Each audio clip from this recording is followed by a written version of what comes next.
ಮುದ್ದು ಸೊಸೆ promo first release ಆದಾಗ ಅನಿಸಿದ್ದು ನಿಮ್ಮ ಪಾತ್ರ ಏನಾದ್ರು ನೆಗೆಟಿವ್ ಆಗಿದೆಯಾ ಇದರಲ್ಲಿ, ಅಥವಾ ಪಾತ್ರ ಹೇಗಿದೆ ಅನ್ನುವಂಥದ್ದು, ಕತೆಗೆ ಅಥವಾ ಪ್ರೋಮೋಗೆ ಒಂದು ಒಳ್ಳೆ ರೆಸ್ಪಾನ್ಸ್ ಸಿಕ್ಕಿದೆ ಸರ್, ಇದ್ರ ಬಗ್ಗೆ? ಮೊದಲಿಗೆ ಪಬ್ಲಿಕ್ ಟಿವಿ ಎಲ್ಲ ವೀಕ್ಷಕರಿಗೂ ನಮಸ್ಕಾರ. ಇದರಲ್ಲಿ ಪ್ರೋಮೋ ನೋಡಿದಾಗ ನಿಮಗೆ ನಾನು ವಿಲ್ಲನ್ನ ಏನು ಅನ್ನೋದು ನಿಮಗೊಂದು ಡೌಟು. ಖಂಡಿತ ಹೇಳ್ತೀನಿ, ನಾನು ಇಷ್ಟು ದಿವಸ ವಿಲ್ಲನ್ನಾಗಿ ಆ್ಯಕ್ಟ್ ಮಾಡಿರೋದನ್ನು ನೀವು ನೋಡಿದ್ದೀರಾ. ತುಂಬ ಸಿನಿಮಾ ಆಗ್ಬೋದು, ಸೀರಿಯಲ್ ಆಗ್ಬೋದು, ಸಿನಿಮಾಗಳಲ್ಲಿ ನನ್ನನ್ನು ವಿಲ್ಲನ್ನಾಗೆ ನೋಡ್ಕೊಂಬಂದಿದ್ರಿ. ಹಾಗಾಗಿ ನನ್ನನ್ನು ನೋಡಿದ್ರೂ ವಿಲ್ಲನ್ನಾಗೆ ಕಾಣ್ತೀನಿ, ಬಟ್ ನಾನು ವಿಲ್ಲನ್ ಅಲ್ಲ, ನಿಜ ಜೀವನದಲ್ಲೂ ಒಳ್ಳೆಯ. ಇಲ್ಲಿ ಶಿವರಾಮೇಗೌಡ ಅನ್ನೋ ಪಾತ್ರ ಮುದ್ದು ಸೊಸೆಯಲ್ಲಿ ತುಂಬ ಒಳ್ಳೆಯ ಪಾತ್ರ. ಈ ಶಿವರಾಮೇಗೌಡ ಅನ್ನೋನೇ ಆ ಹೆಸರಲ್ಲೇ ಇದೆ, ಶಿವ ಮತ್ತು ರಾಮ. ಅವನಲ್ಲಿ ರಾಮನ ಗುಣ ಅಂದರೆ ತುಂಬ ಒಳ್ಳೆ ಗುಣ ಇರೋವಂಥವನು.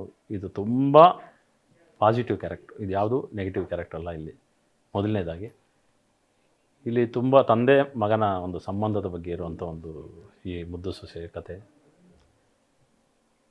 ಇಲ್ಲಿ ನಾನು ವಿಲನ್ ಅಲ್ಲ, ಇಲ್ಲಿ ಪಾಸಿಟಿವ್ ಪಾತ್ರ. ನೀವು ಮುಂದೆ ನೋಡ್ತಾ ಹೇಳ್ತೀರಾ ನಾನು ಪಾಸಿಟಿವ್ ನೆಗೆಟಿವ್ ಅಂತ. ಓಕೆ, ನಮಗೆ ಮೊದಲಿಗೆ ಮುದ್ದು ಸೊಸೆ ಪ್ರೋಮೋ ನೋಡಿದಾಗ ಹೌದು ಇದು ಒಂದು ಬಾಲ್ಯದಲ್ಲಿ ಒಂದು ಮದುವೆ ಆಗೋ ಒಂದು ಹುಡುಗಿ ಕತೆ, ಸ್ಕೂಲ್ ಬೆಂಚ್ನಿಂದ ಹಸೆಮಣೆವರೆಗೆ ಅಂತ. ಸೊ ಇದು ಈಗ ಕತೆ ಎಳೆ, but in real life sir ಈ ಥರ ಒಂದು ನಡೀತಾ ಇರುತ್ತೆ ನಮ್ಮ ಸುತ್ತಮುತ್ತ. ಸೊ ಈ ಥರ ಒಂದು ಅಂದರೆ ಓದೋ ಕನಸಿರೋರಿಗೆ ಮದುವೆ ಮಾಡೋದು ಅವ್ರಿಗೆ ಎಷ್ಟು ಎಫೆಕ್ಟ್ ಆಗುತ್ತೆ. ಅದು ಒಂದು 18 ವರ್ಷವೂ ಆಗಿರಲ್ಲ, ಒಂದು ಮದುವೆ ಅನ್ನೋದನ್ನ ಅದು ನಿಭಾಯಿಸೋಷ್ಟು ಒಂದು ಶಕ್ತಿನೂ ಇರಲ್ಲ, ದೊಡ್ಡ ಜವಾಬ್ದಾರಿ ಅದು ಕೂಡ. ಸೊ ಇದಕ್ಕೆ ನಿಮ್ಮ ಒಂದು ಉತ್ತರ ಏನು ಸರ್? ಇಲ್ಲಿ ಯಾರ ಉದ್ದೇಶನೂ ಇಲ್ಲಿ ಬಾಲ್ಯ ವಿವಾಹ ಮಾಡಬೇಕು ಅನ್ನೋದು ಯಾರ್ದು ಉದ್ದೇಶನೂ ಅಲ್ಲ, ಕಥೆಯಲ್ಲೂ ಒಂದು ಬಾಲ್ಯ ವಿವಾಹ ಅಲ್ಲ. ಇಲ್ಲೇನೆಂದರೆ ಒಂದು ಹುಡುಗಿನ ಇಷ್ಟಪಟ್ಟಂಥ ಮಗನಿಗೆ ಒಂದು ಮದುವೆ ಮಾಡಿಸ್ಬೇಕು ಅನ್ನೋದು ಅಷ್ಟೇ ಒಂದು ಕಾನ್ಸೆಪ್ಟು. ನನ್ನ ಪಾತ್ರದ ಉದ್ದೇಶ ನನ್ನ ಮಗನಿಗೆ ಮದುವೆ ಮಾಡಿಸ್ಬೇಕು ಅನ್ನೋದು. ಇಲ್ಲಿ ಸ್ಕೂಲ್ನಲ್ಲಿ ಓದ್ತಾ ಇದ್ದಾಳೆ ಅಂದರೆ ಅವಳೊಂದು PU ಓದ್ತಾ ಇರೋವಂಥ ಒಂದು ಹುಡುಗಿನ ಕರ್ಕೊಂಬಂದು ಮದುವೆ ಮಾಡೋದು. ಅವಳಿಗೆ ಏಜ್ ಆಗಿರಲ್ಲ, ಅದು ಅವನಿಗೆ ಗೊತ್ತಿರಲ್ಲ ತಂದೆಗೆ. ಹಾಗಾಗಿ ಅಲ್ಲಿ ಕಥೆಯಲ್ಲಿ ಹಾಗೆ ಬರುತ್ತೆ. ಜೊತೆಗೆ ಮದುವೆ ಅದು ಪ್ರೋಮೋಲೇ ತೋರಿಸ್ತಾ ಇದ್ದಾರೆ, ಮದುವೆ ನಿಲ್ಲುತ್ತೆ. ಇಲ್ಲಿ ಎಲ್ಲೂ ನಾವು ಬಾಲ್ಯ ವಿವಾಹದ ಬಗ್ಗೆ ಮಾತಾಡಲ್ಲ. ಎಲ್ಲೂ ಚಿಕ್ಕ ಹುಡುಗಿಗೆ ಮದುವೆ ಮಾಡಬೇಕು ಅನ್ನೋದು ನಮ್ಮ ಉದ್ದೇಶ ಅಲ್ಲ. ಅದು ಮಾಡಿದ್ರೂ ತಪ್ಪು, ನಿಜ ಜೀವನದಲ್ಲಿ ಮಾಡಿದ್ರು ತಪ್ಪು, ಕಥೆಯಲ್ಲಿ ಮಾಡಿದ್ರು ತಪ್ಪು ನನ್ನ ಪ್ರಕಾರ. ಅದನ್ನೆಲ್ಲೂ ನಾವು ವಿಜೃಂಭಿಸ್ತಾ ಇಲ್ಲ. ಇಲ್ಲಿ ಒಂದು ಕಥೆಯಾಗಿ ನೋಡಿದಾಗ ಅಲ್ಲೊಂದು ಬರುತ್ತೆ, ಒಂದು ಪಾತ್ರವಾಗಿ ಬರುತ್ತೆ. ಆ ಪಾತ್ರದ ಸ್ಕೂಲಿಂದ ಹಸೆಮಣೆಗೆ ಅನ್ನೋ ಒಂದು ಇದರಲ್ಲಿ ಅಲ್ಲಿ ಮದುವೆ ಮಾಡಿಸೋ ಉದ್ದೇಶದಲ್ಲಿ ನನ್ನ ಪಾತ್ರ ಹೇಳುತ್ತೆ. ಆಮೇಲೆ ಜೈಲಿಗೆ ಹೋಗುತ್ತೆ, ಮುಂದೆ ಏನಾಗುತ್ತೆ ಅನ್ನೋದೇ ನೀವು ನೋಡ್ತಾ ಹೋಗ್ತೀರಾ. ಎಸ್ ಸರ್, ಅದರಲ್ಲಿ ಈಗ ಮದುವೆ ಪ್ರೋಮೋದಲ್ಲಿ ಅದರಲ್ಲಿ ನಿಮ್ಮನ್ನು ಜೈಲಿಗೆ ಕಳಿಸೋದೇ ಬರೋವಂಥ ಸೊಸೆ ಆಗಿರ್ತಾಳೆ. ಅದು ಹೀರೋಗೆ ಗೊತ್ತಿರಲ್ಲ, ಬಟ್ ಯಾರದು ಹೇಳಿದ್ದು ನಮ್ಮ ತಂದೆಗೆ ಇಂಥ ಸ್ಥಿತಿಗೆ ತಂದದ್ದು ಯಾರು, ಅಂದರೆ ಜೈಲಿಗೆ ಕಳಿಸಿದ್ದು ಯಾರು ಅನ್ನೋದನ್ನು ಹೀರೋ ಹುಡುಕ್ತಾ ಇರ್ತಾರೆ. ಸೊ ಅಂದರೆ ನಿಮ್ಮ ಮೇಲಿನ ಪ್ರೀತಿ ಅಥವಾ ಕಾಳಜಿ, ನಿಮ್ಮದು ಬಾಂಡಿಂಗ್ ಹೆಂಗಿದೆ ಅಂತ ಒಂದು ಪ್ರೋಮೋದಲ್ಲೇ ಒಂದು ಸುಳಿವು ಗೊತ್ತಾಗ್ತಿದೆ, ಎಷ್ಟು ಒಳ್ಳೆ ಬಾಂಡಿಂಗ್ ಇದೆ ಅಂತ. ಸರ್ ಇದ್ರ ಬಗ್ಗೆ ಇಲ್ಲಿ ತಂದೆ ಮಗನ್ನ ಎಷ್ಟು ಪ್ರೀತಿ ಮಾಡ್ತಾನೋ ಅವನು ಅದು ಹೇಳೋಕ್ಕೆ ಸಾಧ್ಯ ಇಲ್ಲ. ತಂದೆ ಆದವ್ರು ಎಲ್ಲ ತಂದೆಯಂದಿರು ಮಕ್ಕಳನ್ನ ಅಷ್ಟೇ ಪ್ರೀತಿ ಮಾಡ್ತಾರೆ. ಅದೇ ಥರ ನಾನು ಒಬ್ಬ ತಂದೆಯಾಗಿ ನನ್ನ ಮಗನ ತುಂಬ ಪ್ರೀತಿ ಮಾಡ್ತೀನಿ. ಮಗನೂ ಅಷ್ಟೇ, ಅವ್ರ ತಂದೆನ ಶಿವರಾಮೇಗೌಡನ ಅಷ್ಟೇ ಪ್ರೀತಿ ಮಾಡೋವಂಥ ಒಬ್ಬ ಮಗ. ತಂದೆಗೆ ಯಾರಾದರೂ ಹಿಂದೆ ಮಾತಾಡಿದ್ರು ಬೇಕಾದ್ರೆ ಅವನು ಏನಾದರೂ ಮಾಡ್ಬೋದು, ಆ ಲೆವೆಲ್ಗಿರೋವಂಥ ಒಬ್ಬ ಮಗ. ಅವನು ಪ್ರೀತಿ ಮಾಡಿರೋ ಹುಡುಗಿ ಆಗ್ಬೋದು, ಅವನು ತುಂಬ ಪ್ರೀತಿ ಮಾಡೋರು ಯಾರಾದರೂ ಬೇರೆ ವ್ಯಕ್ತಿಗಳಿರ್ಬೋದು, ಯಾರೇ ಆಗಿದ್ರೂ ಒಂದು ಇದರಲ್ಲಿ ತಂದೆಗೆ ಏನಾದರೂ ಜೈಲಿಗೆ ಹಾಕದ ಅನ್ನೋದು ಅವನಿಗೆ ಗೊತ್ತಾದರೆ ಖಂಡಿತ ಅವನು ರೆಬಲ್ ಆಗಿ ಆಗ್ತಾನೆ ಕತೆ ಪ್ರಕಾರ. ಅಥವಾ ಅವನು ಒಬ್ಬ ಮಗನಾಗಿ ಅವನು ಅಷ್ಟು ಭದ್ರೇಗೌಡನ ಪಾತ್ರ ಆಗಿದೆ. ಇಲ್ಲಿ ತಂದೆ ಮಕ್ಕಳು ಇಬ್ಬರದು ಪ್ರೀತಿನೇ ಬೇರೆ. ಅದನ್ನು ನೋಡ್ತಾ ನಿಮ್ಗೆ ಅನಿಸುತ್ತೆ ನನಗೊಬ್ಬ ಇಂಥ ಮಗ ಬೇಕು, ಯಾರೇ ತಂದೆ ಸ್ಥಾನದಲ್ಲಿರೋರಿಗೆ. ಮಕ್ಕಳಿಗೆ ನನಗೆ ಇಂಥ ತಂದೆ ಬೇಕು ಅನ್ನೋದು ಈ ಕತೆ ನೋಡ್ತಾ ಅವ್ರಿಗೆ ಇಷ್ಟ ಆಗುತ್ತೆ. ನನಗಿಂತ ಒಬ್ಬ ತಂದೆ ಇದ್ದರೆ ಎಷ್ಟು ಖುಷಿಯಾಗಿರೋದು, ನನಗಿಂತ ಒಬ್ಬ ಮಗ ಇದ್ದರೆ ಎಷ್ಟು ಖುಷಿಯಾಗಿರೋದು. ಅಷ್ಟು ಪ್ರೀತಿ, ಪ್ರೇಮ, ವಾತ್ಸಲ್ಯ ತುಂಬಿರೋ ಅಂಥ ಒಂದು ಇಬ್ಬರ ಸಂಬಂಧ. ಎಸ್ ಸರ್, ಇದು ಮಂಡ್ಯದಲ್ಲಿ ಶೂಟ್ ಮಾಡಿರೋವಂಥದ್ದು. ಯಾಕಂದರೆ ಹಳ್ಳಿ ವಾತಾವರಣದಲ್ಲಿ ನೀವು ನೋಡಿದ್ರೆ ಗೊತ್ತಾಗುತ್ತೆ. ಹೇಗಿತ್ತು ಸರ್ ಅಲ್ಲಿನ ಒಂದು ಶೂಟ್ ಮಾಡಿರೋವಂಥ ಎಕ್ಸ್ಪೀರಿಯನ್ಸ್? ಮಂಡ್ಯ ಅಂದ್ರೇ ಸಕ್ಕರೆ ನಾಡು. ಅಲ್ಲಿರೋ ಜನನೂ ಅಷ್ಟೇ ಸಕ್ಕರೆ, ಅಷ್ಟೇ ಪ್ರೀತಿ. ಅಲ್ಲಿ ಸ್ವಲ್ಪ ನೋಡೋದಕ್ಕೆ ನನ್ನಂಗೆ ವಿಲ್ಲನ್ ಥರ ಹೊರಟಾಗಿ ಕಾಣಿಸ್ತಾರೆ, ಬಟ್ ಹೃದಯ ಮಾತ್ರ ತುಂಬ ಕಬ್ಬಿನಂಥ ರುಚಿ. ತುಂಬ ಒಳ್ಳೆ ಜನ, ತುಂಬ ಸಪೋರ್ಟ್ ಮಾಡ್ತಾಯಿದ್ದಾರೆ. ನಾವು ಸುತ್ತಮುತ್ತ ಈ ಚನ್ನಪಟ್ಟಣ, ರಾಮನಗರ ಇಲ್ಲೆಲ್ಲ ಸುತ್ತಮುತ್ತ ಮಂಡ್ಯ ಇಲ್ಲೆಲ್ಲ ಮಾಡ್ತಾಯಿದ್ದೀವಿ.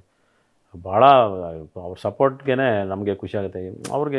ಅವ್ರಿಗೇನೋ ಒಂಥರ ಖುಷಿ, ಏನೋ ನಮ್ಮ ಭಾಷೆ ಬೇರೆ, ಮಂಡ್ಯ ಭಾಷೆಯಲ್ಲೇ ಮಾತಾಡಿ ಏನ್ಲಾ ಯಾತ್ಲಾ ಯಾಕ್ಲಾ ಏನ್ಲಾ ಈ ಥರನೇ ಕಥೆಲೂ ಮಂಡ್ಯ ಭಾಷೆನೇ ಉಪಯೋಗಿಸ್ಕೊಂಡಿದ್ದೀವಿ ನಾವು. ಭಾಳ ನಮಗೂ ಅಷ್ಟೇ ಭಾಳ ಖುಷಿ ಇದೆ. ಮಾತಾಡ್ತಾ ನಮಗೆ ಗೊತ್ತಿಲ್ಲದೇ ನಮ್ಮಲ್ಲಿರೋ ಒಂದು ಶಕ್ತಿ. ಆಮೇಲೆ ನಾವು ಬರೀ ಮಂಡ್ಯ ಅಂತ ಹೇಳಲ್ಲ, ಇಡೀ ಕರ್ನಾಟಕದ ಜನ ನೋಡ್ಬೇಕು ಈ ಕಥೆನ. ಇಡೀ ಕರ್ನಾಟಕದ ಜನಕ್ಕೆ ಇಷ್ಟ ಆಗುತ್ತೆ. ಯಾಕಂದರೆ ಯಾವುದೋ ಒಂದು ನಮ್ಮ ಮಂಡ್ಯ ಇನ್ನೊಂದು ಅಂತಲ್ಲ, ಮಂಡ್ಯ, ಹುಬ್ಳಿ, ಮಂಗಳೂರು ಎಲ್ಲರಿಗೂ ಇಷ್ಟ ಆಗುವಂಥ ಒಂದು ಕತೆ, ಎಲ್ಲರಿಗೂ ಇಷ್ಟ ಆಗುತ್ತೆ. ಮಂಡ್ಯ ಜನ ತುಂಬ ಪ್ರೀತಿಯಿಂದ ನಮಗೆ ಅಲ್ಲಿ ಸಹಕರಿಸ್ತಾ ಇದ್ದಾರೆ. ಅವರೆಲ್ಲರಿಗೂ ನನ್ನ ಕಡೆಯಿಂದ ಹೃತ್ಪೂರ್ವಕ ವಂದನೆ.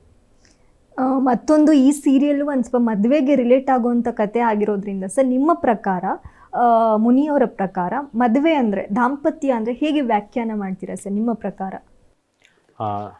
ಇಲ್ಲಿ ದಾಂಪತ್ಯ ಹೇಗಿರಬೇಕು ಅಂತ ನನ್ನ ಪ್ರಕಾರ ಅಂದರೆ, ಒಂದು ಹಾಲು ನೀರು, ಹಾಲಿಗೆ ನೀರು ಹಾಕಿದ್ರೆ ಹೆಂಗೆ ಮಿಕ್ಸ್ ಆಗಿಬಿಡುತ್ತೋ ಆ ಥರ ಇರಬೇಕು ಗಂಡ ಹೆಂಡತಿ ಪ್ರೀತಿ ಅಂದರೆ. ಆಮೇಲೆ ಹಾಲು ಜೇನು ಥರ ಇರಬೇಕು. ಅಂದರೆ ಇದು ಹೇಳೋಕ್ಕಾಗಲ್ಲ. ಇದು ಗಂಡ ಹೆಂಡತಿ ಸಂಬಂಧಗಳು ಯಾರಿಗೂ ಒಬ್ಬರು ಹೆಚ್ಚು ಒಬ್ಬರು ಕಡಿಮೆ ಅನ್ನೋ ಥರ ಇರಬಾರ್ದು. ಎಲ್ಲಾದರೂ ಅವಳ ಕಷ್ಟಕ್ಕೆ ನಾನು ಭಾಗಿಯಾಗಿರಬೇಕು, ಅವಳು ನನ್ನ ಕಷ್ಟಕ್ಕೂ ಭಾಗಿಯಾಗಿರಬೇಕು. ಇಲ್ಲಿ ಪ್ರೀತಿ ವಿವಾಹ ಆಗಿರೋರು ಇದ್ದಾರೆ, ಆಮೇಲೆ ಮನೆ ಕಡೆಯಿಂದ ನೋಡಿ ಮದುವೆ ಆಗೋರು ಇದ್ದಾರೆ. ಇಲ್ಲಿ ಎರಡೂ ಕಡೆಯಿಂದನೂ ಯಾವ್ದು ಮಾಡ್ಕೊಂಡ್ರೂ ಒಳ್ಳೆಯದೇ. ಅವ್ರವ್ರಿಗೆ ಯಾವ ಕಡೆಯಿಂದ ಯಾರಿಗೆ ಒಂದು ಹುಡುಗಿ ಇಷ್ಟ ಆದಾಗ ಅವನಿಗೆ ಏನು ನೋಡಿ ಇಷ್ಟ ಆಗಿರುತ್ತೋ ಅಥವಾ ಯಾವ ಇದರಲ್ಲಿ ಇಷ್ಟ ಆಗಿರುತ್ತೋ ಒಳ್ಳೆಯದು. ಇಬ್ಬರು ಒಳ್ಳೆ ಜೀವನ ಮಾಡ್ಬೇಕಾದ್ರೆ ಸಮವಾಗಿ ಇಬ್ಬರು ಒಂದೇ ಅನ್ನೋ ಥರ ನಡ್ಕೋಬೇಕು. ಅದೇ ದಾಂಪತ್ಯ. ಸರ್, ಒಂದು ಸೀರಿಯಲ್ ಆಗಿರ್ಬೋದು, ಸಿನಿಮಾ ಆಗಿರ್ಬೋದು, ಅದನ್ನ ಒಳ್ಳೆ ರೀತಿಲಿ ಪ್ರೆಸೆಂಟ್ ಆಗಬೇಕು ಅಥವಾ ಅದ್ಧೂರಿಯಾಗಿ ಬರಬೇಕು ಅಂದರೆ ನಿರ್ಮಾಣ ಸಂಸ್ಥೆ ಕೂಡ ಅಷ್ಟೇ ಮ್ಯಾಟರ್ ಆಗುತ್ತೆ. ಸೊ ಇದರಲ್ಲಿ ಎಷ್ಟೆಲ್ಲ ಸ್ಟೋರೀಸನ್ನು ನಿರ್ಮಾಣ ಸಂಸ್ಥೆ ಸಪೋರ್ಟಿವ್ ಆಗಿ ನಿಂತಿದೆ ಸರ್. ಸೊ ಇವ್ರ ಬಗ್ಗೆ ಏನು ಹೇಳ್ತೀರಿ? ಎಷ್ಟೆಲ್ಲ ಸ್ಟೋರೀಸ್ ಅವರು ಇದನ್ನು ನಿರ್ಮಾಣ ಮಾಡ್ತಾಯಿದ್ದಾರೆ. ಕುಸುಮಾ ಶೆಟ್ಟಿಯವರು ನಿರ್ಮಾಪಕರು, ತುಂಬ ಒಳ್ಳೆಯ ನಿರ್ಮಾಪಕರು, ತುಂಬ ಸೀರಿಯಲ್ಗಳನ್ನ ಮಾಡಿದ್ದಾರೆ. ಅವ್ರ ಜೊತೆ ನನ್ನ ಮೊದಲನೇದು. ಬಟ್ ಮೇಡಮ್ ಜೊತೆ ನಾನು ಸಿನಿಮಾಗಳಲ್ಲಿ ಆ್ಯಕ್ಟ್ ಮಾಡಿದ್ದೆ. ಬಟ್ ತುಂಬ ಒಳ್ಳೆಯ ಲೇಡಿ. ಒಂದು ಲೇಡಿ ಇಷ್ಟು ದೊಡ್ಡ ಮಟ್ಟಕ್ಕೆ ಈ ಮಟ್ಟದ ಒಂದು ಸೀರಿಯಲ್ನ ಅದು ಕಲರ್ಸ್ ಕನ್ನಡದಲ್ಲಿ ಮಾಡ್ತಾ ಇರೋದು ಹೆಮ್ಮೆ ಪಡುವಂಥ ವಿಷಯ. ನಮಗೆ ಏನು ತೊಂದರೆ ಮಾಡಿಲ್ಲ, ಎಲ್ಲನೂ ಕೊಟ್ಟಿದ್ದಾರೆ. ತುಂಬ ಚೆನ್ನಾಗಿ ನೋಡ್ಕೋತಾರೆ, ತುಂಬ ಚೆನ್ನಾಗಿ ಕೆಲಸ ಆಗ್ತಾಯಿದೆ. ಆಮೇಲೆ ತುಂಬ ಪ್ರೀತಿಯಿಂದ ನಮ್ಮನ್ನು ಕಾಣ್ತಾರೆ. ನಮಗೆ ಇನ್ನೇನು ಬೇಕು? ಕೆಲಸ ಮಾಡ್ಬೇಕಾದ್ರೆ ಒಂದು ಪ್ರೀತಿ, ವಿಶ್ವಾಸ, ಒಂದು ಮನೆ ವಾತಾವರಣ ಇರಬೇಕು. ಎಲ್ಲೇ ಮಾಡಬೇಕಾದ್ರೆ ಇವಾಗ ನೀವು ಜೊತೆಲಿ ಕೂತು ಮಾತಾಡ್ತಾ ಇದ್ದೀವಿ ಅಂದರೆ ನಾವೇನೋ ಒಂದು ಪ್ರೀತಿ, ನಮ್ಮ ಸ್ನೇಹನೋ ಏನೋ ಒಂದು ಕಾರಣ ಆಗುತ್ತೆ. ಹಾಗಾಗಿ ನಾವೇಗೆ ನಡ್ಕೋತೀವೋ ಅವರು ಹಾಗೆ ನಡ್ಕೋತಾರೆ. ನಾವು ಒಳ್ಳೆ ಕೆಲಸ ಮಾಡಿದ ಅವರು ಹಣ ಕೊಡ್ತಾರೆ, ನಾವು ಕೆಲಸ ಮಾಡ್ತೀವಿ. ಅದು ತೊಗೊಂಡಿದ್ದ ಹಣಕ್ಕೆ ನಾವು ಗೌರವ ಕೊಡಬೇಕು. ಅದಕ್ಕೆ ಶ್ರಮವಹಿಸಿ ಕೆಲಸ ಮಾಡಬೇಕು. ತುಂಬ ಒಳ್ಳೆಯ ಕೆಲಸ ಆಗ್ತಾಯಿದೆ. ತುಂಬ ಒಳ್ಳೆಯ ಸೀರಿಯಲ್ ಮಾಡ್ತಾಯಿದ್ವಿ. ನನಗೆ ಈ ಒಂದು ಶಿವರಾಮೇಗೌಡ ಪಾತ್ರ ಕೊಟ್ಟಂಥ ಕುಸುಮಾ ಮೇಡಮ್ಗೆ ಮತ್ತು ಸುಂದರೇಶ್, ನಮ್ಮ ಕಲರ್ಸ್ ಕನ್ನಡದ ಎಲ್ಲರಿಗೂ ನನ್ನ ನಮಸ್ಕಾರ. ಯಾಕೆಂದರೆ ಥ್ಯಾಂಕ್ಸ್, ಒಳ್ಳೆಯ ಪಾತ್ರ ಕೊಟ್ಟಿದ್ದೀರಾ. ಈ ಪಾತ್ರ ನಾನು ಎಷ್ಟರ ಮಟ್ಟಿಗೆ ಮಾಡ್ತೀನಿ ಅಂತ ಇನ್ನು ಮುಂದೆ ನೀವು ನೋಡಿ ನನಗೆ ಹೇಳಬೇಕು. ತಪ್ಪಾದಾಗ ನೀವೇ ತಿದ್ದಬೇಕು, ಒಳ್ಳೆಯದಾದಾಗ ಬೆನ್ನು ತಟ್ಟಬೇಕು. ಎಲ್ಲ ನಿಮ್ಮ ಕೈಯಲ್ಲಿ ಇಡ್ತೀನಿ. ಮುಂದೆ 14ರಿಂದ ಪ್ರಾರಂಭ ಆಗುತ್ತೆ, ನೋಡಿ ನೀವೇ ಹೇಳಿ. ಈ ಸೀರಿಯಲ್ಗೆ ಮೊದಲ ಒಂದು ಪ್ರೋಮೋ ಬಿಟ್ಟಾಗ ತುಂಬ ಸಪೋರ್ಟ್ ಮಾಡಿದಂಥ ವ್ಯಕ್ತಿ ಅಂದರೆ ಮೇಘಾ ಶೆಟ್ಟಿ ಅವರು. ಯಾಕಂದರೆ ಅವ್ರ ಇನ್ಸ್ಟಾಗ್ರಾಮ್ ಸ್ಟೋರಿಯಲ್ಲಿ ಅವರು ಹಾಕ್ಬಿಟ್ಟು ನಮ್ಮ ಮೊದಲ ಪ್ರಾಜೆಕ್ಟ್ ಇದು ಅನ್ನೋ ತುಂಬ ಖುಷಿಯಿಂದ ಅದನ್ನ ಶೇರ್ ಮಾಡಿದರು. ಸೊ ಮೇಘಾ ಶೆಟ್ಟಿ ಅವ್ರ ಬಗ್ಗೆ ಮತ್ತು ಅವ್ರು ರೀಸೆಂಟ್ ನಿಮ್ಮ ಸೆಟ್ಟಿಗೆ ಬಂದಿದ್ದ ಫೋಟೋ ಕೂಡ ವೈರಲ್ ಆಗಿತ್ತು ಸೋಷಿಯಲ್ ಮೀಡಿಯಾದಲ್ಲಿ. ಮೇಘನಾ ಶೆಟ್ಟಿಯವರು ಜೊತೆಯಲ್ಲಿ ಸೀರಿಯಲ್ ಅಂತ ಒಂದು ಮಾಡ್ತಾಯಿದ್ರು. ಆಗಿಂದನೂ ಹಾಗೆ ಅವರು. ಆಮೇಲೆ ನಾನು ಅವ್ರ ಜೊತೆ ಒಂದು ಸಿನಿಮಾ ಮಾಡ್ತಾಯಿದ್ದೀನಿ ಈಗ, ಚೀತಾ ಅಂತ. ಅಲ್ಲೂ ನನಗೆ ತುಂಬ ಪರಿಚಯ. ಆಮೇಲೆ ಅವರು ಈ ಸೆಟ್ಟಿಗೆ ಬಂದು ನಮಗೆಲ್ಲರಿಗೂ ಒಂದು ವಿಶ್ ಮಾಡಿದಾಗ ಭಾಳ ಖುಷಿ ಆಯಿತು. ಯಾಕೆಂದರೆ ಅವರು ಇವಾಗ ದೊಡ್ಡ ಮಟ್ಟಕ್ಕೆ ಬೆಳೆದು ನಿಂತಿದ್ದಾರೆ. ತಮಿಳಲ್ಲಿ ಎಲ್ಲ ಸಿನಿಮಾಗಳು ಮಾಡ್ತಾಯಿದ್ದಾರೆ. ನಮ್ಮ ಕನ್ನಡದಲ್ಲೂ ತುಂಬ ಬ್ಯುಸಿ ಆಗಿದ್ದಾರೆ. ಅಷ್ಟೆಲ್ಲ ಬ್ಯುಸಿ ಜೊತೆಗೆ ಯಾರೋ ಒಂದು ಅವರು ಬೆಳೆದ ಒಂದು ದಾರಿ, ಯಾವತ್ತೂ ಬೆಳೆದ ಒಂದು ದಾರಿನ ಮರಿಬಾರ್ದು ಅಂತ ಹೇಳ್ತಾರೆ.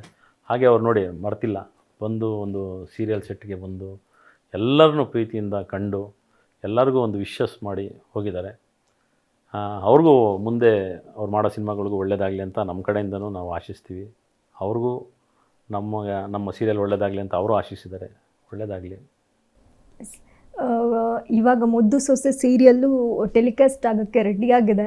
ಸೊ ನಮ್ಮ ವಿದ್ಯಾ ಅನ್ನೋಳು ಅವಳ ಕನಸು ನನಸಾಗುತ್ತಾ ಇಲ್ವಾ, ಅವಳು ಡಾಕ್ಟರ್ ಆಗ್ತಾಳಾ ಇಲ್ವಾ ಅನ್ನೋಂತೆಲ್ಲ ಕುತೂಹಲ ಈಗ ನೋಡುಗರಿಗಿದೆ.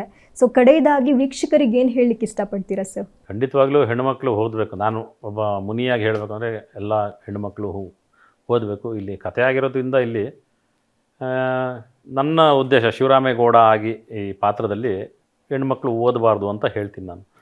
ಯಾಕೆ ಅಂದರೆ ಅವನ ಜೀವನದಲ್ಲಿ ಯಾವುದೋ ಒಂದು ಸಣ್ಣ ಕಹಿ ಘಟನೆ ಆಗಿಬಿಟ್ಟಿರ್ತದೆ. ಆ ಉದ್ದೇಶದಿಂದ ಅವನು ಹೆಣ್ಮಕ್ಳು ಓದಬಾರ್ದು ಅಂತ ಹೇಳ್ತಾ ಇರ್ತಾನೆ. ಮುಂದೆ ನೋಡೋಣ. ಯಾಕೆಂದರೆ ಕತೆ ಹೋಗ್ತಾ ಹೋಗ್ತಾ ಬೇರೆ ತಿರುವನ್ನೇ ತೊಗೊಳುತ್ತೆ. ವಿದ್ಯಾ ಓದಿ ಡಾಕ್ಟ್ರ್ ಆಗ್ತಾಳ, ಅವಳು ಓದೋದಕ್ಕೆ ಯಾರ್ಯಾರು ಸಪೋರ್ಟ್ ಮಾಡ್ತಾರೆ ಅಥವಾ ಯಾರ್ಯಾರು ತಡೆ ಹಿಡಿತಾರೆ, ಇದೆಲ್ಲ ಇದ್ದಾಗೆ ತಾನೆ ಅದೊಂದು ಕತೆಗೊಂದು ಮಜಾ ಒಂದಿದು. ಆಮೇಲೆ ಮುಂದೆ ಕತೆ ಹೋಗ್ತಾ ಹೋಗ್ತಾ ನಿಮಗೆ ಗೊತ್ತಾಗುತ್ತೆ. ಆಮೇಲೆ ನಮಗೆ ಊಹೆ ಮಾಡೋಕ್ಕಾಗೋದಿಲ್ಲ, ಆ ರೀತಿ ಹೋಗ್ತಾ ಇರುತ್ತೆ ಕತೆ. ತುಂಬ ಒಳ್ಳೆಯ ಕತೆ, ಇವೆಲ್ಲ ನೋಡಿ. Thank you sir. Thank you madam.